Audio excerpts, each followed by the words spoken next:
Hey guys, in today's video we're going to be unboxing the Starlink mini suction cup mount from the Crafty Barkers off of Etsy. Let's get started. Alright, what's inside the box? Alright, so you have, looks like instructions. And then looks like you have 3 3D printed parts. A left and a right and an end.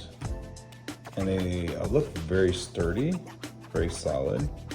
Plastic, of course. The actual suction cup is screwed in. And they're gonna go like this on the Starlink Mini.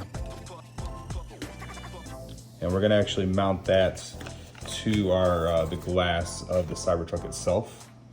And then obviously the signal will come through the glass inside. Can't wait to do that. So you got 3 parts, suction cups all screwed in, and instruction manual. That's what it's gonna look like.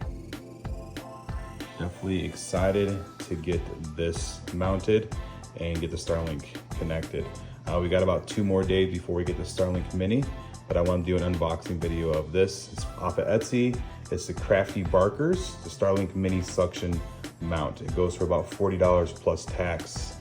And we'll see how everything goes together. I'll let you know. I'll review it once we get our Starlink Mini. So definitely like the video and subscribe for more videos. Peace.